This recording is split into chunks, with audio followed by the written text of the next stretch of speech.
खैर मकदम है आप सभी का ईटीवी उर्दू के इस prime time debate show big bulletin में आपके साथ मैं हूं समीर अब्बास। पीएम नरेंद्र मोदी ने मिशन 2019 को ध्यान में रखते हुए अपनी कैबिनेट में जो बदलाव किए वो कईयों को चौंका गए। नए मिनिस्टर्स ने आज अपनी जिम्मेदारियां संभाल ली। मोदी सरकार का यह तीसरा कैबिनेट फेरबदल था जिसमें 13 मंत्रियों को शपथ दिलाई गई, 4 मंत्रियों का प्रमोशन करके कैबिनेट मंत्री बनाया गया, जबकि 9 नए चेहरों को एमओएस बनाकर मंत्रिमंडल में शामिल किया गया। इसके अलावा 32 मंत्रियों के विभागों में भी फेरबदल किए गए। मोदी सरकार ने इस तर्ज पर मंत्रिमंडल बनाया है जिसके जरिए 2019 की सियासी जंग फतह करने की तैयारी हो सके। देश को पहली बार फुल टाइमर महिला डिफेंस मिनिस्टर मिलना हो या 9 नए चेहरों में 4 का ब्यूरोक्रेट होना, जेडीयू के कोटे के मंत्रियों का पत्ता साफ होने की बात हो या अलग अलग डिपार्टमेंट्स के स्पेशलिस्ट माने जाने वाले नेताओं या अफसरों को उनकी एक्सपर्टीज से अलग मिनिस्ट्री मिलना, एक बार फिर पीएम मोदी ने अपने फैसलों से देश को चौंका दिया। कहा यह भी गया कि पीएम मोदी ने यह साफ मैसेज दे दिया है कि उनकी टीम में टिकेगा वही जो काम करके दिखाएगा। लेकिन बड़ा सवाल यह है कि क्या वाकई यह कैबिनेट रिशफल मोदी सरकार का टैलेंट हंट प्रोग्राम था? इसी पर करेंगे बात अपने तमाम खास मेहमानों से, लेकिन सबसे पहले यह रिपोर्ट। विस्तार रहा वो खास करके बीजेपी का रहा, उसमें घटक दलों का कोई महत्व नहीं रहता है।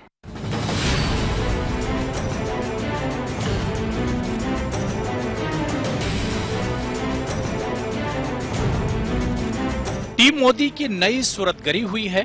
नई टीम में कुछ नए चेहरे हैं। नई टीम में शामिल किए गए कुछ वुज़रा इंतजामी उमूर में ताक हैं तो कुछ को उनके अच्छे काम का सिला मिला है। टीम मोदी के सभी रुकन का बीजेपी से ताल्लुक है। हलीफ जमातों को इस अमल से दूर रखा गया है। को डिस्प्रपोर्शनेटली प्रोपोगेट किया जा रहा है। ये बीजेपी के अंदर की कवायद है। उन्हीं के कई लोग हटे हैं, उन्हीं के कई लोग जुड़े हैं, उन्हीं के लोगों के प्रमोशंस हुए हैं, उनको नई जिम्मेदारियां मिली हैं और इस मंत्रिमंडल का जो फेरबदल है इसका एनडीए के घटक दलों से कोई वास्ता नहीं। विस्तार रहा वो खास करके बीजेपी का रहा, उसमें घटक दलों का कोई महत्व नहीं रहता है। मध्य प्रदेश, कर्नाटक और राजस्थान में होने वाले असेंबली इंतखाबात के तहत रद्दोबदल और तौसी में तालमेल बिठाने की कोशिश की गई। बहरहाल टीम में 3 साल में तीसरी बार हुई तौसी और रद्दोबदल का खास पहलू वजीर कॉमर्स निर्मला सीतारमण को वजारत दिफा का कलमदान दिया जाना है। I, Nirmala Sitharaman, do swear in the name of God that I will bear true faith and allegiance to the Constitution of India. साबिक सिफारतकार हरदीप पुरी और साबिक IAS अफसरों अल्फोंस और RK सिंह की शमूलियत है। काबीना में रद्दोबदल और तौसी के नतीजे में जिन ममलिकती वुज़रा का कद बढ़ा है उनमें निर्मला सीतारमण, धर्मेंद्र प्रधान, पीयूष गोयल और मुख्तार अब्बास नकवी शामिल हैं। ये बहुत ही बड़ा जिम्मेदारी है। रक्षा मंत्री हैं देश की, आपको लगता है कि अब किस तरीके से इन सब चीज़ों को टैकल करेंगे?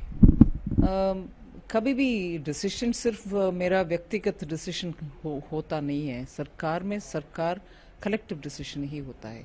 इसीलिए मैं मानती हूँ प्रधानमंत्री जी और पूर्व रक्षा मंत्री जी और आज तक जो रक्षा मंत्री जी हैं, कैबिनेट कमेटी ऑन सिक्योरिटी है, इन सभी इंस्टीट्यूशंस के साथ जब काम करते हैं सिर्फ मेरा अकेला डिसीजन नहीं होता।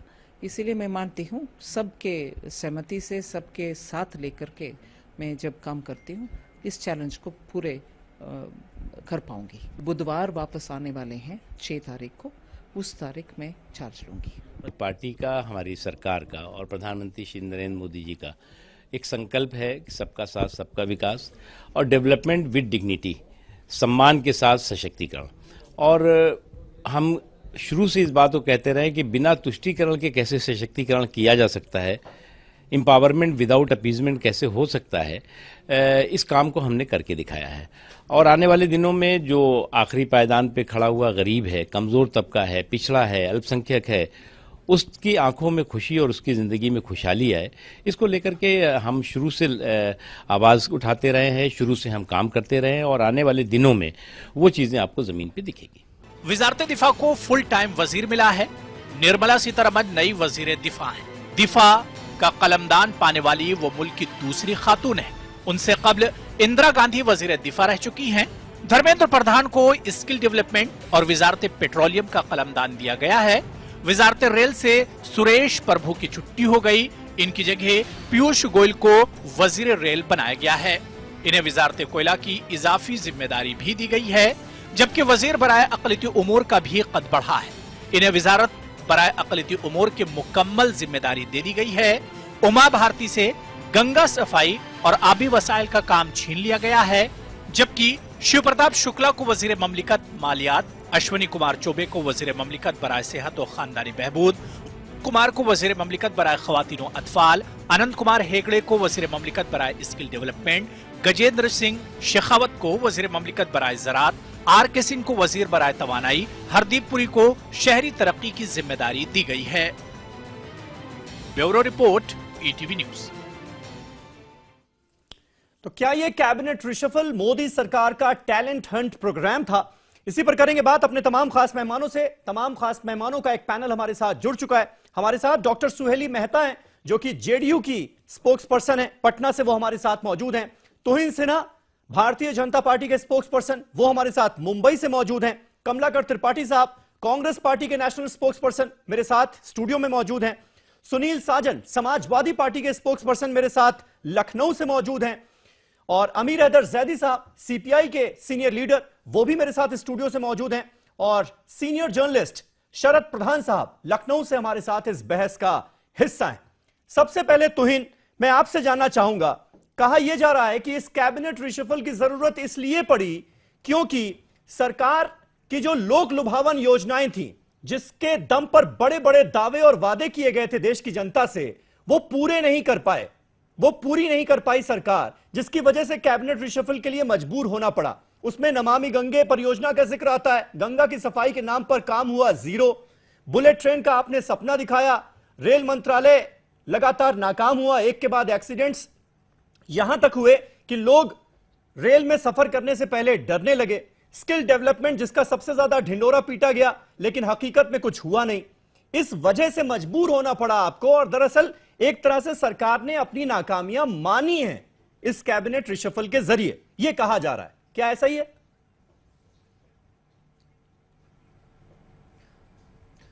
देखिए समीर भाई, वो कहते हैं ना, कुछ तो लोग कहेंगे, लोगों का काम है कहना। तो मैं वही कहना चाहूँगा कि लोगों का काम है कहना, लेकिन इस कैबिनेट एक्सपेंशन को मैं दूसरी तरह से देखूंगा। 2014 से जो एक निरंतर प्रयास रहा है मोदी जी का देश में उत्तरदायी और जवाबदेही सरकार लाने का, उस कड़ी का ये एक अगला कदम है। आप आज से 10 साल पहले की बात अगर करें, जहां शिवराज पाटिल और अर्जुन सिंह जैसे लोगों को सबसे जिम्मेदार कैबिनेट पोस्ट दिए जाते थे, तो उस समय क्राइटेरिया क्या था? उस समय क्राइटेरिया था साइकोफेंसी, आप कितने करीब हैं 10 जनपद के। आज क्राइटेरिया केवल और केवल क्षमता, केवल और केवल कैपेबिलिटी रह गई है। तो जो स्कीम्स की बात आपने की, स्किल इंडिया के बारे में आपने बात की, बुलेट ट्रेन्स के बारे में बात की, ये सारी चीजें जो है आज से 5 साल पहले सोची नहीं जा सकती थी। निश्चित तौर पर इन चीजों को देश में बहाल करने की दिशा में जो दिक्कतें आई हैं, और शायद उस रफ्तार से काम नहीं हो पाया, पर ये तो मतलब कहीं भी होगा। इन चैलेंजेस को हमने स्वीकार किया है। जो सबसे अच्छी बात है इस कैबिनेट रिशफल में, वो ये है कि अकाउंटेबल गवर्नेंस फिक्स की गई है। आज के बाद मेरे ख्याल से कभी मोदी जी पर यह आरोप नहीं लगना चाहिए कि ये एक वन मैन गवर्नमेंट है। जो सारे लोग जिनकी इंक्लूजन हुई है, जिन्हें जोड़ा गया सरकार में, वो सब अपने अपने क्षेत्र में इतने माहिर हैं कि कभी भी वो दब कर या बंद कर काम नहीं करेंगे। वो एक पूरी ऑटोनॉमी के साथ काम करेंगे। और ये सरकार जो है 2019 तो क्या 2022 और शायद उसके बाद की भी जो डेवलपमेंट्स हम देखने वाले हैं, उसके लिए ये कैबिनेट रिशफल हुआ है। ठीक है, त्रिपाठी जी, मानते हैं आप अकाउंटेबिलिटी फिक्स की गई है इसके जरिए? देखिए, एक पुराना लोकोक्ति है कि कहीं का तुम्बा कहीं का रोड़ा, भानुमती ने कुनबा जोड़ा। और अभी जो तुहिन जी कह रहे थे, हाँ, साइकोफेंसी और नियरनेस की बात, हाँ, तो हम सारे लोगों ने देखा है कि किस तरह से स्मृति ईरानी जी से लेकर के और मनोज सिन्हा जी तक नियरनेस का और डियरनेस का रिवॉर्ड किस तरह से दिया गया है वो जग जाहिर है।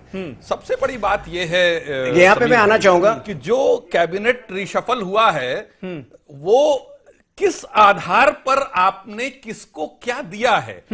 एक इंपॉर्टेंट फैक्टर जो आप मेंशन करना शायद भूल गए थे, इसमें से 2 कैबिनेट मंत्री शामिल किए गए हैं जी, जो कि सदन के सदस्य भी नहीं हैं। हाँ। फॉर्मर ब्यूरोक्रेट से एक अल्फांसो साहब और एक पुरी या समथिंग हरदीप सिंह पुरी जी। अब आप मुझे बताइए कि अचानक इनकी डॉक्टर मनमोहन सिंह, डॉक्टर मनमोहन सिंह आतंकवाद को लेकर के आरके सिंह साहब कह रहे थे, अचानक पैराडाइम शिफ्ट ये सरकार लेती है, उसी जो अडवाणी जी को जो अरेस्ट करते हैं उसी भगवा आतंकवाद वाले को दे रहे हैं ये आरके सिंह साहब को। तो ये जो पूरा है, और निर्मला सीतारमण जी जिन्होंने पूरी कॉमर्स मिनिस्ट्री को क्रिपल्ड कर दिया, जिन्होंने जिनके लेकिन आप इस बात को लेकर इस बात से खुश नहीं है आपकी देश को पहली महिला फुल टाइम डिफेंस मिनिस्टर मिली है। देखिए ये तो गर्व की बात है ना अपने आप में। एक मिनट, अगर सही लोगों को,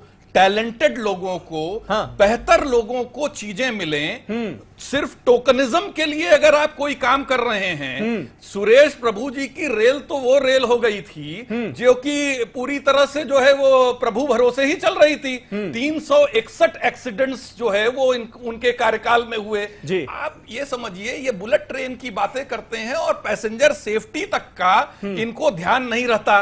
बेसिकली जिस आदमी को खाली जुमलेबाजी करनी हो और ग्राउंड लेवल पे कोई काम न करना हो, चाहे वो पीयूष गोयल हो, चाहे वो धर्मेंद्र प्रधान हो, चाहे वो निर्मला सीतारमण हो, हम तो सिर्फ ये उम्मीद कर सकते हैं कि शायद वो अपनी फंक्शनिंग में बदलाव ला करके डिफेंस जैसे महत्वपूर्ण पोर्टफोलियो को कुछ बेहतर कर सकें शायद। ठीक है जैदी साहब, अकाउंटेबिलिटी फिक्स करने की जो बात हो रही है, तो नोटबंदी को लेकर सबसे बड़ी बात तो ये थी कि काला धन वापस आएगा।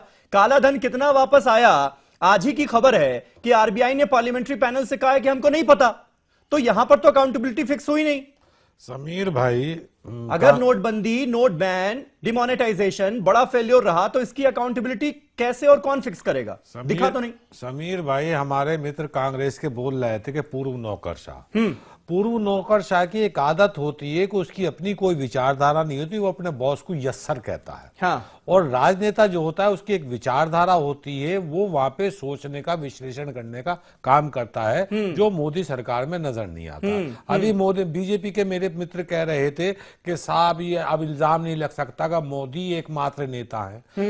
कभी बीजेपी के अंदर 2 एमपी हुआ करते थे, हाँ। लेकिन नेता कई हुआ करते थे। हाँ। लेकिन आज बीजेपी के अंदर एमपी तो ज्यादा हैं, हाँ। लेकिन नेता सिर्फ 2 हैं। हाँ। 2 काबिल नेता तलाशने में दिक्कत है। नहीं है, काबिल नेता नहीं है। हाँ। सिर्फ 2 नेता हैं बीजेपी के अंदर। हाँ। एमपी बहुत है। हाँ। कभी बीजेपी के अंदर 2 एमपी हुआ करते थे, लेकिन नेता ज्यादा हुआ करते थे। दूसरे इनके जो सहयोगी दल है, हाँ। वो कह रही है, जो सहयोगी दल के ऊपर आज डिस्कशन चल रहा है, हाँ। तो नीतीश कुमार तो सीधे सीधे कह रहे हैं कि दिल के अरमा आंसुओं में बह गए, हाँ। हम वफा करके भी तन्हा रह गए। ठीक है शरद प्रधान साहब, आपको लगता है जो बात जैदी साहब कहने की कोशिश कर रहे हैं वो बड़ी बात है कि काबिल नेता तलाशने में दिक्कत हुई, इसी वजह से ये टैलेंट हंट प्रोग्राम ऑर्गेनाइज कराना पड़ा? हरदीप सिंह पुरी साहब, केजे अल्फोंस साहब, जो कि किसी सदन के सदस्य भी नहीं है, ब्यूरोक्रेट रहे हैं, उनको मंत्रिमंडल में शामिल कराया गया। इसके अलावा आरके सिंह साहब, सत्यपाल सिंह, चलिए वो तो बीजेपी का हिस्सा है। क्या यह दिक्कत है क्या बीजेपी के पास सामने? नहीं, मुझे लगता है कि एक तरफ तो मोदी हैं, तानाशाह टाइप के प्राइम मिनिस्टर हैं, जो वन मैन शो, जो डिसाइड कर लेते हैं वो कानून बन जाता है, बाकी सब लोग उस पर डॉटेड लाइन पर साइन कर देते हैं। दूसरी तरफ उनके लिए सबसे बड़ा प्रॉब्लम है आरएसएस, क्योंकि आरएसएस बीच बीच में उनको इंटरफियर करती रहती है और मजबूरन उनको मानना पड़ता है, जैसे कि यूपी के केस में हुआ चीफ मिनिस्टर बनाने में। तो ये जो नेम डिसाइड हुए तो उसमें फिर ये तय होता है कि चलिए 2 तुम्हारे 2 हमारे, इस तरीके से। तो इसमें मेरिट वाली जो बात है ना, वो मुझे कम दिखती है। ये ठीक है कि बहुत अल्फोंस बहुत अच्छे ऑफिसर हैं, पुरी जो हैं वो भी अच्छे ऑफिसर हैं, आरके सिंह का कितने मेरिट है ये नहीं पता, लेकिन पॉइंट ये है उनकी जो भी एक्सपर्टीज थी उनको अगर उस एक्सपर्टीज में इस्तेमाल किया जाता, अल्फोंस को अगर अर्बन डेवलपमेंट मिनिस्टर बनाते तो समझ में आता है वो टूरिज्म बना के क्या करना चाहिए, क्या बिल्कुल वो डीडीए में रहे, डीडीए में रहे, काबिलियत उनकी जो है वो पहचाने कैसे जाते हैं, बुलडोजर मैन के तौर पर पहचाने जाते हैं। डीडीए में उन्होंने बहुत अच्छा काम किया। इस मेजॉरिटी में भी उनके पास अपने कोई बहुत अच्छे ईमानदार अफसर हैं, जिनको वो मंत्री बना सकें। ईमानदार अफसर रहे। बिल्कुल इसी तरह जी। नहीं, अगर आप ये दिखाना चाह रहे हैं कि हम एक्सपर्ट्स को ला रहे हैं तो एक्सपर्ट को तो आप उस फील्ड में लाइए ना जिस चीज का वो एक्सपर्ट है। जैसे पुरी साहब के लिए ये उम्मीद की जा रही थी बिल्कुल सुषमा स्वराज जी की तबीयत समीर भाई तो उनको असिस्ट करने के लिए मिनिस्टर ऑफ स्टेट वहां बना देंगे। मैं आ रहा हूं तो ये लॉजिक नहीं समझ उनको जो है बंबई के पुलिस कमिश्नर सिंह साहब, एसपी सिंह साहब, अरे उनको आप यूटिलाइज करते होम में। आपने यूपी के उस आदमी को फाइनेंस मिनिस्टर बना दिया जिसको फाइनेंस का कोई बैकग्राउंड नहीं, तो इसमें मुझे नहीं लॉजिक समझ में आ रही। ये तो वो सत्यपाल सिंह को भी एचआरडी में एमओएस दिया गया, हमें इस आदमी को यहाँ रखना है। पॉलिटिकल रीजन ज्यादा है, पॉलिटिकल रीजन ज्यादा है। इसके पीछे मेरिट की बात करना जो है वो जरा जरूरत से ज्यादा। ठीक है, ये बहुत अच्छा डिसीजन हुआ है कि निर्मला सीतारमण जैसी तेज तर्रार ऑनेस्ट मिनिस्टर को देश का डिफेंस मिनिस्टर बनाया, क्योंकि Indira Gandhi independent defence minister नहीं थी, वो एज प्राइम मिनिस्टर उनके पास डिफेंस पोर्टफोलियो रहा है। तो ये एक बड़ा चैलेंज है और दुनिया के सामने दिखाने की बड़ी बात होगी। और मुझे लगता है निर्मला सीतारमण एक अच्छी जिस तरीके की वो रही हैं थ्रू आउट, तो उससे वो प्रूव करेंगी as a good home minister. Sunil Singh Sajan हमारे साथ मौजूद हैं। सुनील साजन, क्या आपको लगता है कि जो 3.5 साल में नहीं कर पाए वो अब 1.5 साल में कर दिखाएंगे?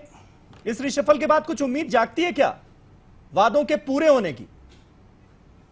नहीं, मैं ये कह सकता हूं कि ये रिशफल आखिर उनको क्यों करना पड़ा। गंगा की सफाई आप देख लीजिए, 0। बुलेट ट्रेन की बात की थी, 0। रेल के कितने हादसे हो गए, खाना कैसा मिल रहा था, रेल की व्यवस्था 0। स्किल डेवलपमेंट की बात की, 0। काला धन लाने की बात की, 0। नोटबंदी का बड़ा फैसला लिया, आरबीआई की रिपोर्ट आने के बाद पता लगा कि नोटबंदी 0। आतंकी घटनाओं पर कितनी कमी आई, 0। नक्सल कितना कम हुआ, नहीं कम हुआ। रोजगार आप कितने दे पाए, आपने कहा था कि 1 साल में 2 करोड़ रोजगार हम देंगे, आप 3 साल में कितने रोजगार दे पाए। ऐसी स्थिति में किसको कौन सा विभाग मिला, मैं इस पर नहीं जाना चाहता।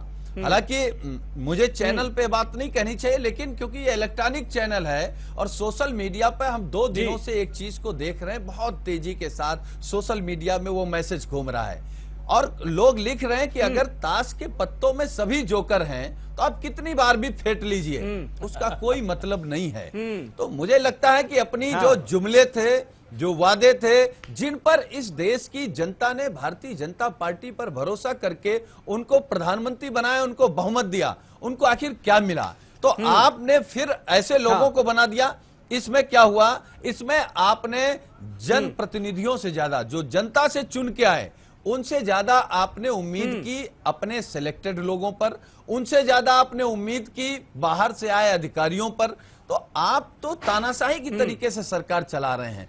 आपको लगा कि ये अच्छा है तो ये बन गया, आपको लगा ये अच्छा नहीं, ये हमारी जय नहीं बोल रहा है, हमको नेता नहीं मानता है, ये भारतीय जनता पार्टी को नेता मानता है, आइडियोलॉजी पर चलता है, तो उसको नहीं पूछा जा रहा है। आपने कहा कि उमा भारती से हम इस्तीफा ले लेंगे। हमको लगता है कि अगर हिम्मत होती तो लेके दिखा देते, तब समझ में आता कि रिशफल का मतलब क्या होता है। उमा भारती से आप इस्तीफा लेकर के देखिए, क्योंकि उनके पास जनाधार है। तो आप केवल इस सरकार में जो इस देश के प्रधानमंत्री जी को अपना लीडर मानना है, वो उनके मंत्रिमंडल में है। ठीक है, तुहिन सिन्हा साहब, इसका जवाब दे दीजिए, फिर मैं डॉक्टर सुहेली मेहता के पास जाना चाहूंगा। इसका आप जवाब दे दीजिए। आप कह रहे हैं कि ये टैलेंट के बेसिस पर ये फैसला लिया गया है, अकाउंटेबिलिटी फिक्स की गई है, लेकिन दरअसल लबोलुआब इस बहस का ये निकल रहा है, तमाम जो विपक्षी पार्टियां हैं वो ये कह रही हैं कि सिर्फ मिशन 2019 है आपके ध्यान में और कुछ नहीं। मैं आपके सारे आरोपों का जवाब देना चाहता हूं। पहले तो जब मैं समाजवादी पार्टी की बात सुनता हूं तो अगर इनकी कैबिनेट बनती तो 50% लोग तो इनके भाई बहनों ही, इनके दामाद वही लोग होते हैं, तो उनकी बात को तो मैं सीरियसली नहीं लूंगा। लेकिन जहां सरकार की उपलब्धियों की बात है, जन धन योजना के तहत 30 करोड़ लोगों के बैंक अकाउंट्स खोलेंगे, उज्ज्वला योजना के तहत 5 करोड़ लोगों के घर में एलपीजी सिलेंडर्स आएंगे, रूरल देखिए, जब आप लोग बोल रहे थे मैं शांत, अब आप शांत हो जाइए प्लीज। जो गंगा प्रदूषण नियंत्रण में हुआ है उसकी बात करिए। और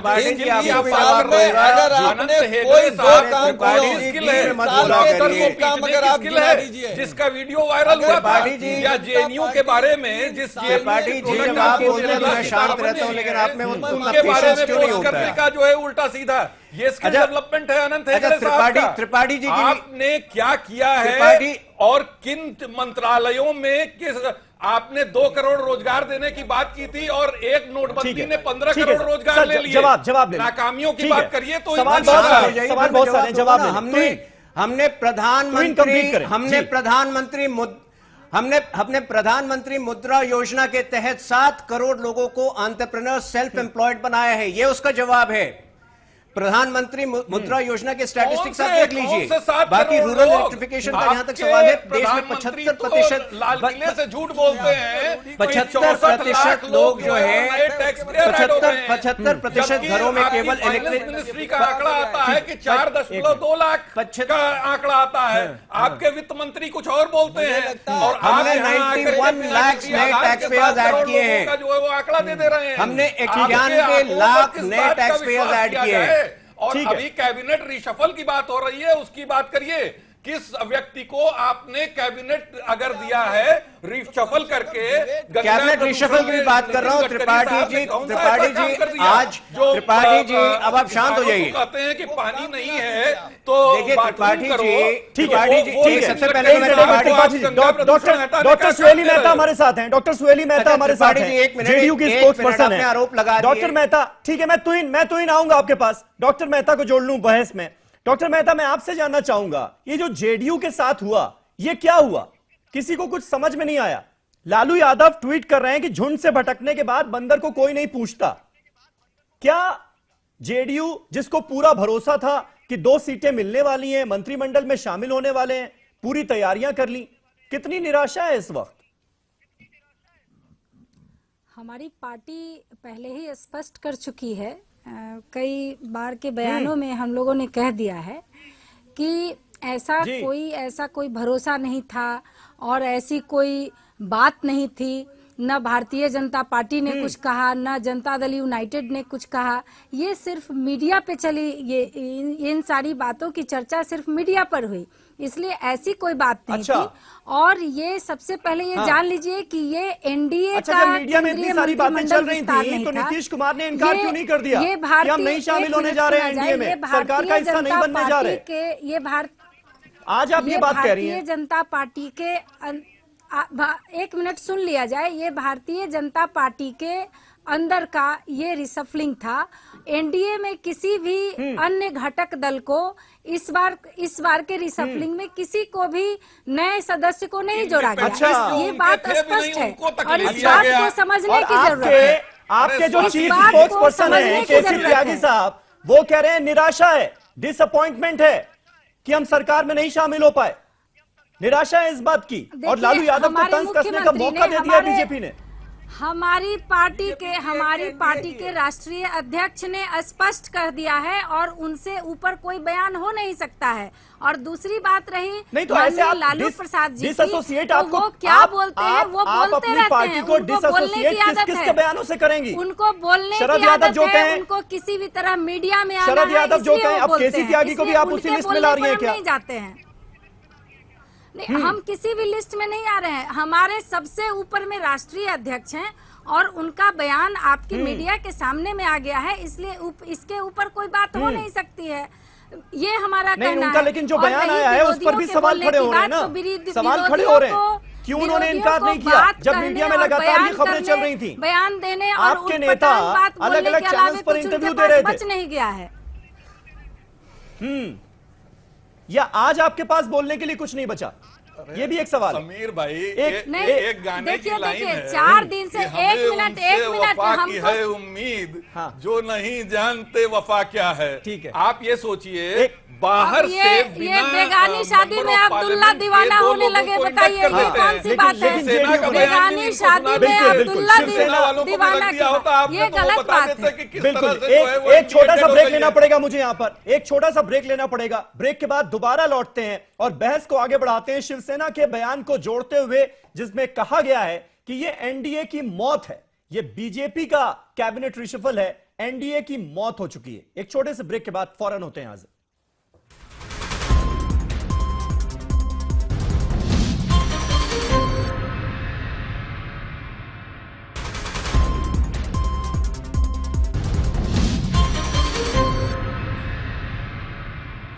क्या कैबिनेट रिशफल मोदी सरकार का टैलेंट हंट प्रोग्राम था? यह हमारा आज का सवाल। तमाम खास मेहमान हमारे साथ बने हुए हैं। तुहिन सिन्हा बीजेपी से मौजूद हैं। तुहिन, आप ये कह रहे हैं और आपकी पार्टी ये कह रही है कि भाई एक्सपर्टीज देखते हुए ये फैसला लिया गया है, जो जिस डिपार्टमेंट का एक्सपर्ट है उसे उस डिपार्टमेंट में भेजा गया, लेकिन तस्वीर तो इससे बिल्कुल उलट है। हरदीप सिंह पुरी साहब वो एक्स डिप्लोमेट रहे, उन्हें शहरी विकास राज्य मंत्री में भेज दिया गया है, शहरी विकास राज्य मंत्री बना दिया गया है। आरके सिंह साहब गृह सचिव रहे, भगवा आतंकी, उन्होंने पूरी थ्योरी दी, उन्हें एनर्जी दिया गया है। सत्यपाल सिंह साहब एचआरडी मिनिस्ट्री में उनको भेज दिया गया। केजे अल्फोंस जो कि डीडीए में रहे, बुलडोजर मैन रहे कहे जाते थे, उनको टूरिज्म दे दिया गया। तो एक्सपर्टीज तो देखी ही नहीं गई, ऐसा लग रहा है। फिर ये किस आधार पर फैसला हुआ है, समझाएंगे? देखिए, पीयूष गोयल जी एक चार्टर्ड अकाउंटेंट हैं, उन्हें फाइनेंस मिनिस्टर तो नहीं बनाया गया था ना जी, लेकिन जो उनकी काबिलियत और जो उनका परफॉर्मेंस रहा है एज अ पावर मिनिस्टर, मुझे नहीं लगता है कि आज तक किसी पावर मिनिस्टर ने उतना अच्छा परफॉर्मेंस किया है। तो ये जो प्रशासनिक सर्विसेज से जो आते हैं वो अपने क्षेत्र में सिर्फ वो सिमट कर नहीं रह जाते, उनकी ये क्षमता होती है, वो किसी भी सर्विस के लिए प्रिपेयर होते हैं। इनफैक्ट उनके लिए एक बहुत बड़ा चैलेंज है कि वो किसी ऐसे क्षेत्र में काम करे जिसमें कि उन्होंने पहले नहीं किया। और यकीन मानिए कि ये उनके अंदर 60 वर्ष की उम्र में या पूरे सर्विस के बाद ये उनके लिए और ज्यादा चैलेंज होगा और ज्यादा मोटिवेटेड होकर वो अच्छा काम करेंगे। लेकिन एक दो बातें मैं यहां पे कहना चाहूंगा। मैं त्रिपाठी जी की बातें सुन रहा था और आज वो विशेष तौर पर बहुत ज्यादा बौखलाए हुए लग रहे हैं। देखिए, ये जो प्रथा है बाहर से लोगों की लाने की, अब डॉक्टर मनमोहन सिंह जब 1991 में फाइनेंस मिनिस्टर थे तब क्या वो किसी सदन के सदस्य थे? नंदन नीलेकनी जब 2009 में बनाए गए थे तो क्या वो किसी सदन के सदस्य थे? तो ये प्रथा या तो उन्हें अपनी पार्टी की जानकारी नहीं है या वो जानबूझकर मतलब कुछ सिलेक्टिव एमनेशिया जिसको कहते हैं याद नहीं करना चाहते हैं। लेकिन ये जो हुआ है, मिनिस्टर नहीं बनाए गए थे महोदय, नंदन नीलेकनी मिनिस्टर नहीं थे। ये साबित करता है कि आपको अपने पार्टी की समझ नहीं है। नंदन नीलेकनी यूआईडी मिनिस्टर थे। समीर अब्बासी आप डिनाई करेंगे वो मिनिस्टर नहीं थे? मेरे ख्याल से वाकई जो है त्रिपाठी जी आज जो है आपकी याददाश्त आपको फेल कर रही है। अच्छा, दूसरी बात, Nilekani was never a minister. Nandan Nilekani को मिनिस्टीरियल रैंक दिया गया था।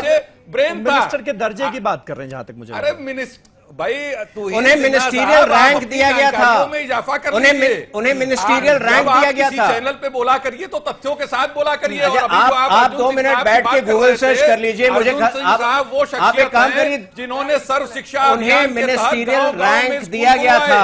आप लोगों की तरह शिक्षा को प्राइवेटाइज नहीं किया। प्राइवेट यूनिवर्सिटीज जो आज की डेट में जो है लोगों को लूट रही हैं, आप मैं अपनी बात पूरा करता हूं तब तक आप जो है ना अर्जुन सिंह जी के शरद प्रधान साहब कुछ ऐड करना चाह रहे हैं। एक मिनट त्रिपाठी जी। जी शरद प्रधान साहब। त्रिपाठी जी, अगर आपकी सरकार में अगर हम हिसाब लगाए तो पूरा मिलाकर 10 लाख करोड़ से ऊपर का स्कैम था। 10 लाख करोड़, ठीक है। 2G स्कैम से लेकर स्पेक्ट्रम स्कैम से लेकर डिफेंस स्कैम से लेकर 10 लाख करोड़। और आप बात करते हैं कि आपने लोगों को नहीं। जब आप ये सवाल करते हैं ना कि यूपीए सरकार में बड़े बड़े घोटाले हुए, तो पलट कर एक सवाल फिर आपसे पूछा जाएगा कि 3.5 साल में उन घोटालों को सामने लाने के लिए आपने किया क्या? अरे भाई, अगर किसी ने घोटाला किया तो दोषी अभी तक सलाखों के पीछे क्यों नहीं पहुंचे? अगर कांग्रेस पार्टी के नेता उसके लिए जिम्मेदार थे तो वो अभी तक खुले कैसे घूम रहे हैं? ये सारे सवाल के जवाब आपको देने पड़ेंगे। फिर जो अमित शाह का जो शाह था 13,000 करोड़ डिक्लेयर कर रहा था, वो क्यों गायब हो गया? एक मिनट शरद जी, तुहिन एक मिनट तुहिन, शरद जी कुछ ऐड करना चाह रहे हैं जी। एक तो एक तो इनको बीजेपी के जो नुमाइंदे इनको मैं ये बताना चाहता हूं कि 2 wrongs don't make a right. दूसरे की चोरी को साइड करके अपने उसको आपकी चोरी नजरअंदाज नहीं होगी और आपकी कमियां नजरअंदाज नहीं होंगी। कांग्रेस ने गड़बड़ करी, इसमें कोई दो राय नहीं है, लेकिन आप उसको साइड करके ये नहीं कर सकते कि साहब आप बड़े अच्छे हैं। ये बड़ा गलत लॉजिक है। दूसरा, जहां तक एक्सपर्टीज का सवाल है, प्लीज जरा बोलने दीजिए। आप तो बोल रहे थे मैंने इंटरफियर नहीं किया था, जरा दूसरे को बोलने दीजिए। गलत बात मत बोलिए ना। देखिए पॉइंट ये है जो आप बात कर रहे थे एक्सपर्टीज की, हम लोग मुद्दे पर आ जाए, मुद्दे से डाइविएट कर रहे हैं। आज कोल एलोकेशन जो ट्रांसपेरेंट है, जो आज अरे ट्रांसपेरेंसी कितनी है ये आप मत बताइए, दूसरों को देख लीजिए कितनी ट्रांसपेरेंसी है। आपको तो सब कुछ ट्रांसपेरेंट दिखेगा, ये हर एक को, कांग्रेस को भी बड़ा ट्रांसपेरेंट दिखता था। मैं ये बताना चाह रहा हूँ कि जो आप बात कर रहे थे, एग्जाम्पल दे रहे थे नेताओं का कि पीयूष गोयल बहुत काबिल चार्टर्ड अकाउंटेंट रहे हैं और अच्छे मिनिस्टर रहे, ईमानदार रहे हैं, लेकिन इसका नेता में और ब्यूरोक्रेट में बड़ा डिफरेंस होता है। नेता के लिए नेता इज नॉट एन एक्सपर्ट, नेता की पॉपुलैरिटी के बेसिस पे, उसकी कमिटमेंट के बेसिस पे वो बनता है, लेकिन ब्यूरोक्रेट की एक्सपर्टीज की वजह से उसको लिया जाता है, जो कि यहां कहा भी गया है। तो उनकी कौन सी एक्सपर्टीज? तो आप ये उदाहरण जरा सोच समझ के दिया करिए, ये इलॉजिकल बात मत करिए। देखिए एक चीज मैं आपको बता दूं, सुनील साजन, ठीक है, सुनील साजन, अखिलेश यादव कह रहे हैं कि अगर इतने सारे फेल हो रहे हैं तो कसूर फेल होने वालों का नहीं है, तो कसूर है किसका आपके हिसाब से? नहीं, मैं कह रहा हूं कि अगर कोई ऐसी जगह है जहां लोग लगातार, कोई अगर क्लास है और उस क्लास के बच्चे लगातार फेल हो रहे हैं, इसका मतलब जो क्लास में पढ़ा रहा है, जो टीचर है, वो भी इस लायक नहीं है। आप केवल 3 साल से अधिक का समय हो गया, देश की जनता के सामने आप केवल मन की बात कर रहे हो। आपने 3 साल से अधिक सरकार में कभी जनता की मन की बात पूछी? जनता क्या चाह रही है? जनता ने आप पर कौन सा भरोसा किया था? जनता ने आपके कौन से वादे को, आपने जो सपने दिखाए थे उसको सच मान लिया था? आपने कौन सा सपना पूरा किया? मैं फिर पूछ रहा हूं, इन 3 साल से अधिक की सरकार में अगर भारतीय जनता पार्टी 3 काम गिना दे जो नरेंद्र मोदी जी के हों, कांग्रेस के नहीं, जो इस सरकार के हों और जनता के लिए हों, गरीब के लिए हों, कमजोर के लिए हों, बेरोजगार के लिए हों, तो हमको गिना दे 3 काम। और अगर आप नहीं गिना पा रहे हैं तो हमारे नेता ने अगर कहा है कि लोग अगर लगातार फेल हो रहे हैं तो केवल लोग ही फेल नहीं हैं, ऊपर वाले भी लोग फेल हैं और उनका हिसाब जनता 2019 में करेगी। उनको नंबर जनता 2019 में देगी। आप कितना कह लीजिए कि हम बहुत काबिल हैं, काबिलियत आपको फिर जनता के बीच आनी पड़ेगी और अब की जनता तय करेगी कि आप कितना काबिल। ठीक है, और ठीक है, तो इनमें आऊंगा आपके पास। मैं फिर कह रहा हूं, ज़ैदी साहब, मैं आपसे ये जानना चाहूंगा, शिवसेना का जो रवैया है, वो आपको क्या नजर आता है और शिवसेना को कैसे बर्दाश्त किया जा रहा है सरकार के अंदर? ये भी एक बड़ा सवाल है, क्योंकि मुझे याद नहीं आता कि इससे पहले कभी किसी गठबंधन के घटक दल ने अपनी सरकार को इतनी गालियां दी जितनी शिवसेना ने पिछले 3.5 साल में दिए। उसके बावजूद भी वो हिस्सा है और जेडीयू सरकार का हिस्सा नहीं बन पा रही। जेडीयू भी हाथ मलमला रही है और शिवसेना की भी उसी में खींच निकल रही है। हाँ। मसला ये है कि जब भी बीजेपी वालों से सवाल किया जाता है वो कहते हैं हमने इतने खाते खुलवा दिए। अरे भाई, ये खाते खुलने से क्या हिंदुस्तान के जो बेरोजगार युवक थे उन्हें रोजगार मिल गया? हाँ। क्या सबके अच्छे दिन आ गए? क्या मोदी सरकार ने जो वायदा किया था 15-15 लाख सबके खातों में चले गए, इन खातों में पहुंच गए? मोदी जी ने चुनाव में जो वायदे किए थे कि डॉलर की कीमत रुपए की कीमत के बराबर हो जाएगी, क्या वो हो गई? कुछ नहीं है। चुनावी में एक वायदा किया था उत्तर प्रदेश के अंदर, वो वायदा मुझे बखूबी याद है। उन्होंने कहा था कब्रिस्तान और शमशान।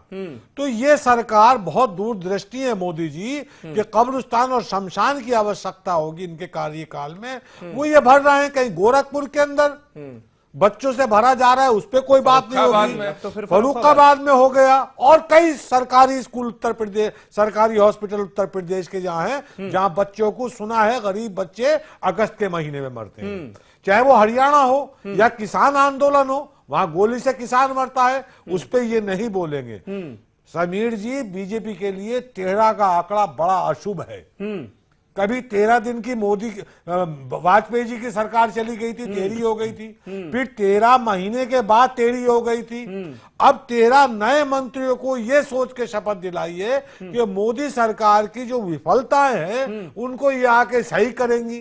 लेकिन आप ये मान लीजिए, आंकड़ा दुरुस्त कर लीजिए, 13 महीने के बाद हिंदुस्तान के अंदर चुनाव आचार संहिता लग जाएगी, तो ये 13 का आंकड़ा इनके लिए अशुभ होगा। 13 महीने के बाद बीजेपी का हिंदुस्तान से सफाया हो जाएगा। हाँ, लेकिन नरेंद्र मोदी के सामने है कौन, ये तो तय कर लीजिए। सारा विपक्ष मिलकर एक नेता तो चुन ले। समीर भाई एक मिनट, इसका मैं जवाब देता चलूं। समीर भाई 77 के अंदर मैडम इंदिरा गांधी को यह गलतफहमी हो गई थी कि मुझसे बड़ा हिंदुस्तान के अंदर कोई नेता नहीं है। लेकिन अचानक जनता दल बनी और इंदिरा गांधी का सफाया देश ने कर दिया। ठीक है, डॉक्टर सुहेली मेहता, ये बताइए कि थोड़े दिनों पहले तक ही नीतीश कुमार कह रहे थे कि अब तो डबल इंजन वाली सरकार है, यानी कहीं ना कहीं वो लोगों को यह बताने की कोशिश कर रहे थे कि भाई देखो, अब बिहार में भी एनडीए की सरकार है और केंद्र में भी एनडीए की सरकार है, यानी बिल्कुल तय था, इसमें कोई शक शुबा नहीं था, बिल्कुल तय था।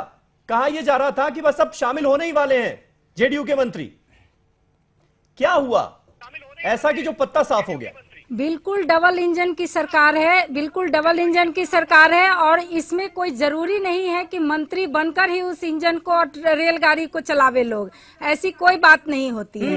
इसलिए ऐसा ये कहना कि कुछ दिन पहले इस तरह की बातें कह रहे थे, बिल्कुल ये अपना एडजस्टमेंट की बात है कि हम किस तरह हमारे बिहार में, चूंकि केंद्र और राज्य दोनों की एक सरकार है, इसलिए हमारा बिहार बहुत अच्छे से चल रहा है और चलेगा, और देश भी अच्छे से चल रहा है और चलेगा।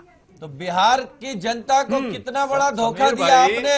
डबल इंजन की सरकार का जो फंडा है, दोनों इंजन अलग अलग दिशा में बिहार की जनता को किसी भी तरह का धोखा नहीं मिला है। बिहार को जो जनादेश मिला था, बिहार को जो जनादेश मिला था, ये माना जाए कि बिहार में नीतीश कुमार डार्लिंग है, बिहार में नीतीश कुमार डार्लिंग है, केंद्र में नहीं, ये मान लेना।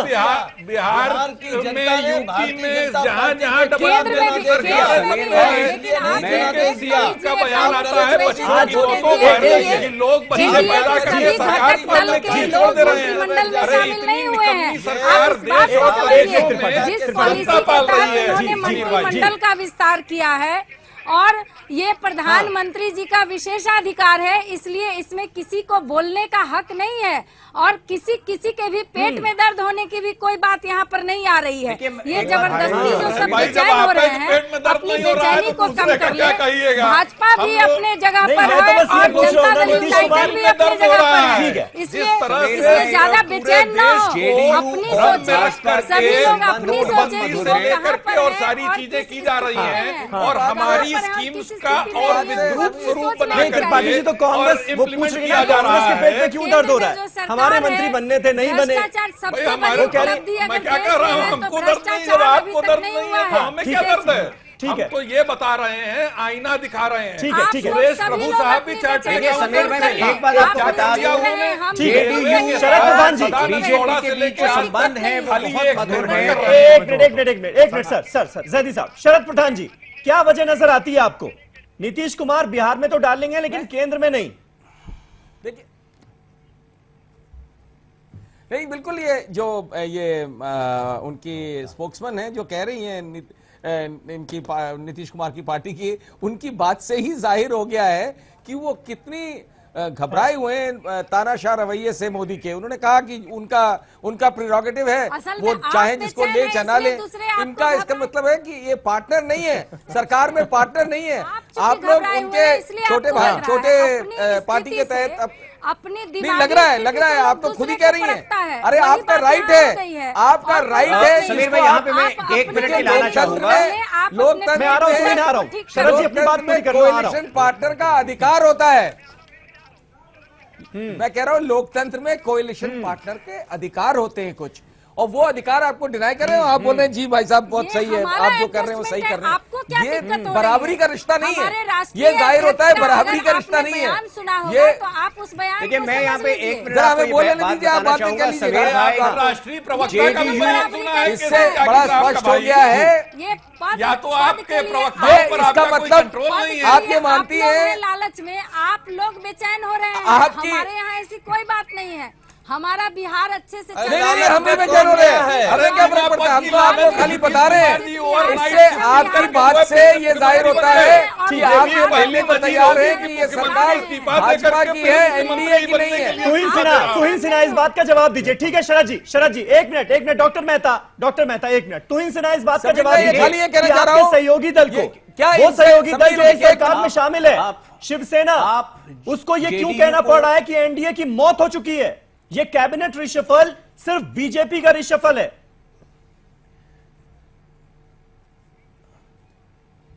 देखिए शिवसेना के बारे में आज मैं बात नहीं करना चाहता हूं क्योंकि शिवसेना हमेशा से नाखुश थी। जहां तक जेडीयू का सवाल है, जहां तक जेडीयू का सवाल है, आप जितना भी जेडीयू को उकसा लें, मैं आपको आश्वस्त करना चाहूंगा जेडीयू और भारतीय जनता सरकार के साथ है या सरकार के खिलाफ है, ये दोनों चीजें कैसे चल रही हैं?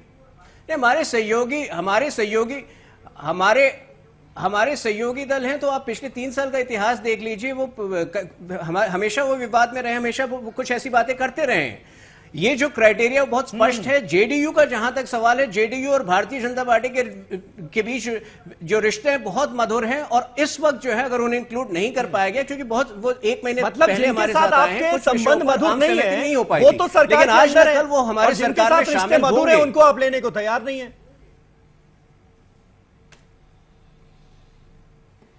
देखिए मैंने कहा ना, शिवसेना जो है वो आज से नहीं, उनके 3 या 4 सालों से जो है कुछ ना कुछ चलता रहता है। तो इसलिए ये जो है प्रधानमंत्री का प्रेरोगेटिव है और शिवसेना जो है एक बड़ा संवेदनशील विषय है, उस पर मैं आज नहीं कहना चाहूंगा। ठीक है जैदी साहब। समीर भाई, जेडीयू का तो ये ऐसा हशर हो रहा है कि अंगूरों तक मुंह नहीं गए तो खट्टे हैं। बहुत अभी कुछ दिन पहले बिहार के अंदर नीतीश कुमार ने दस्तरखान बिछाया था, मोदी जी को निमंत्रण पत्र भेजा था, लेकिन मोदी जी ने उसे भी अस्वीकार कर दिया और वो वहां भी नहीं पहुंचे। अब मसला ये है कि बंद कमरे के अंदर क्या हो रहा था, ये संबित पात्रा दूसरे चैनल पे कह रहे थे, बीजेपी के प्रवक्ता हैं, और ये केसी त्यागी की भी दुखी आत्मा उस वहां नजर आ रही थी। लेकिन बंद कमरे के अंदर क्या हुआ ये बताने के लिए लेकिन नीतीश कुमार कह रहे हैं कि कोई इच्छा अपेक्षा थी ही नहीं मंत्री पद की। समीर भाई, तो सब मीडिया का किया धरा। समीर भाई, अगर मीडिया ही सब कुछ कर रहा तो दिल्ली के अंदर जो ब्रीफ केस लेके वहां के जेडीयू के नेता यहाँ आए थे, मंत्री पद की शपथ लेने यहाँ मौजूद थे, वो क्या कर रहे थे? इतने दिन से जेडीयू के नेता हर चैनल पे बैठ के उसका समर्थन कर रहे थे और कह रहे थे हाँ ये स्वाभाविक है, होगा, ये प्रधानमंत्री का विशेषाधिकार है, वो कौन सा पद हमें देंगे। अब मसला ये है कि अंगूरों का सीपीआई है तो अंगूर खट्टे हैं, हम कहना चाहिए साहब मंत्री पद के लालच में। देखिए ये सीपीआई है जो हमेशा प्रलोभन में तो ये सारी चीजें देखिए सीपीआई है सुनील साजन बीजेपी की तरफ से यह भी कहा जा रहा है कि जब आप हिस्सा थे यूपीए का, उस वक्त क्योंकि मजबूरी थी घटक दलों को साथ लेकर चलने की, आज ऐसी कोई मजबूरी नहीं है क्योंकि बीजेपी अपने दम पर भी सत्ता में रह सकती है। तब कैबिनेट रिशफल का मतलब होता था कि पर्दे के पीछे डील किसकी कितनी हो रही है, लेकिन आज वो चीज खत्म हो गई है।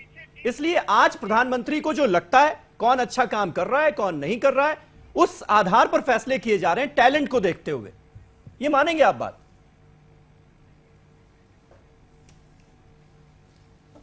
कि पिछली सरकार और इस सरकार में बेसिक अंतर है। पिछली सरकार अगर गठबंधन की थी तो गठबंधन धर्म निभाया जा रहा था, ये गठबंधन की भी सरकार है और धर्म केवल मोदी है। अगर केवल एक तानाशाह व्यक्ति लोकतंत्र में फिर उसी तानाशाही रवैये की तरफ जा रहे हैं, हिटलर शाही की तरफ जा रहे हैं, और आज भी कोई कह नहीं पा रहा है, नीतीश जी की हिम्मत नहीं कर पाए कि वो ये बात कहें कि हमारी बात हुई थी कि हमारे 2 मंत्री शामिल हो रहे थे और नहीं हुए, तो उन्होंने कहा कि ये विवेकाधिकार मुख्यमंत्री जी का, प्रधानमंत्री जी का है। तो आप उस गठबंधन में क्या कर रहे हैं? आपने एक तरफ उस गठबंधन के चक्कर में बिहार की जनता को, जिस बिहार की जनता ने बीजेपी के खिलाफ जनादेश दिया, उस जनता के साथ आपने बेईमानी की, उसके बाद आपके साथ बेईमानी हो गई। आपकी क्या स्थिति है भारतीय जनता पार्टी में? कोई पूछ रहा है आपको? तो मैं ये कह रहा हूँ कि एक तानाशाही सरकार है यहाँ, जो सरकार को जो पसंद है, प्रधानमंत्री जी को जो पसंद है, उसको प्रधानमंत्री जी को जो पसंद है वही राजा है। किया आपने जनादेश का सम्मान? जनादेश आपको आरएसएस और बीजेपी के खिलाफ जनादेश का सम्मान कहाँ हुआ? साथ हैं जनादेश प्लीज। आरएसएस के खिलाफ, जनादेश मोदी जी के खिलाफ, जनादेश भारतीय जनता पार्टी के खिलाफ, और उस जनादेश को आपने क्या दिया? जनादेश को बेच दिया, जनादेश को दे दिया भारतीय जनता पार्टी के गोदी में। ये जनता आपको माफ नहीं करेगी। आप आखिरी बार सरकार में है, बिहार की जनता आपको सदन का मुंह नहीं देखने देगी, आपके नेता को सदन का मुंह नहीं देखने देगी। और जब क्या भ्रष्टाचार, आपने जनादेश का अपमान किया, इससे बड़ा कोई भ्रष्टाचार होगा? जनादेश के खिलाफ काम करना इससे बड़ा कोई भ्रष्टाचार होगा? इस देश में नीतीश कुमार से बड़ा लोकतंत्र में कोई भ्रष्टाचारी नहीं है। इस बात का जवाब दीजिए। अनंत कुमार हेगड़े काम किया है। अनंत कुमार हेगड़े, जो हेगड़े स्किल डेवलपमेंट एमओएस बनाया गया है, उनको लेकर किस तरह के विवाद हैं, ये आप और हम बखूबी जानते हैं। वो मीडिया में सुर्खियां बटोरते रहे हैं कर्मों की वजह, कर्मों, कभी वो डॉक्टर को पीटते हुए नजर आते हैं, कभी जेएनयू के खिलाफ अनाप बातें करते हुए नजर आते हैं जिनका कोई आधार नहीं होता। ऐसे लोगों का वो समर्थन करते हुए नजर आते हैं जो कहते हैं कि भाई रामजस कॉलेज में को क्रश कर दिया जाए, सारे एंटी नेशनल है वहां पर। क्या क्वालिटी, क्या स्किल आपने देखी, बीजेपी ने देखी जो उन्हें मंत्री बना? देखिए, जिस वीडियो की आप बात कर रहे हैं वो दुर्भाग्यपूर्ण है और उसकी कभी जो है उसकी सपोर्ट नहीं की जा सकती है। लेकिन वो 5 बार एमपी रह चुके हैं, विभिन्न कमेटीज में शामिल हुए और उनकी जो कंट्रीब्यूशन है एक्सटर्नल अफेयर्स कमेटी में, फाइनेंस कमेटी में, वो सराही गई है। तो उनको भी क्षमता के आधार पर लिया गया है। जिस वीडियो की आप बात कर रहे हैं वो बहुत पुरानी वीडियो है, आज से 1 साल पुरानी वीडियो है, आज तक शायद आपकी नजर में नहीं आया था या किसी चैनल की नजर में नहीं आया था। तो एक कहावत है, every saint has a past, हर साधु का एक अतीत होता है, and every sinner has a future, हर पापी का एक भविष्य होता है। तो मेरे ख्याल से लेकिन तो इन जेएनयू के बारे में, जेएनयू की पिक्चर कन्हैया कुमार के साथ एक समाजवादी, अपने समाजवादी समाज, ये कहना कि सिर्फ जेएनयू ही देश में ऐसी जगह है जहां पर ये इंटीमेसी नजर आ सकती है टीचर और स्टूडेंट के बीच में, बाद में पता चलता है कि वो फर्जी फोटो निर्मला सीतारमण जी भी है। दुर्भाग्यपूर्ण है। तो हाँ, नहीं, तो मतलब समीर भाई, मैं तोहीन भाई को बधाई देना जो चीजें गलत है उसकी मैं निंदा करता हूं। ईमानदारी से वो मान रहे हैं कि वो दुर्भाग्यपूर्ण था। नहीं, बड़ी साहबगोई से उन्होंने 2 बातें कही। Every saint has a past. तो जो फकीर साहब बन रहे हैं कि कभी झोला उठा के चला जाऊंगा, उनका भी पास्ट यही रहा है। और आपको याद होगा, ये चूंकि गठबंधन धर्म का पालन इसलिए नहीं करते हैं क्योंकि इन्हें किसी भी धर्म का पालन करने का वो नहीं है। गठबंधन धर्म का पालन कांग्रेस ने कैसे किया वो मैं आपको बताता हूं। कांग्रेस ने गठबंधन धर्म का, कांग्रेस ने गठबंधन धर्म का पालन कैसे किया? वक्त खत्म हो रहा है शरद प्रधान जी, लास्ट कमेंट पे आपसे चाहूंगा, पालन कैसे किया मैं आपको बताता हूं। टैलेंट की कमी भी क्या नजर आई? क्या त्रिपाठी जी, गठबंधन धर्म का पालन कमी नजर आई, चाहे अनिल कुमार हेगड़े हो या फिर 4 ब्यूरोक्रेट्स का, 9 नए मंत्रियों में 4 ब्यूरोक्रेट्स का बनना, छोटी सी 2 बात, किसी भी सदन के सदस्य नहीं है। टैलेंट की कमी भी नजर आई क्या? नहीं, देखिए, टैलेंट की पार्टी, किसी पार्टी में कमी नहीं होती है, लेकिन फेवरेट्स ढूंढे जाते हैं। प्रॉब्लम यह है, मेरिट पे अपॉइंटमेंट्स बड़ी रेयरली होते हैं। कुछ अपॉइंटमेंट्स मेरिट पे हुए हैं, लेकिन ये फैक्ट है कि और रीजन से करें। आप यूपी में शिव प्रताप शुक्ला को जो लिया गया है, वो इनके योगी आदित्यनाथ के घनघोर विरोधी हैं, खुलेआम उनके खिलाफ स्टेटमेंट दे चुके हैं। उसके पीछे क्या लॉजिक है ये यही बेहतर बता सकते हैं। लेकिन जो इन्होंने कहा, जो मिस्टर तुहीन ने जो एक बात कही बड़ी इंटरेस्टिंग है, उसको हम लोगों को बड़ी सीरियसली लेना चाहिए। उन्होंने कहा every saint has a past. अब बीजेपी में प्रॉब्लम क्या है कि बहुत सारे बाबाओं को बढ़ावा बहुत दिया है, तो उनके डिफेंस के लिए अभी बोल रहे हैं। ये आगे चल के जब उनके खुलासे होंगे बाबाओं के, तो ये कहेंगे हम तो पहले ही कह चुके थे every saint has a past. हाँ, चलिए ठीक है, बहुत बहुत शुक्रिया, बहुत बहुत शुक्रिया आप सभी का हमारे साथ इस डिबेट में शामिल होने के लिए।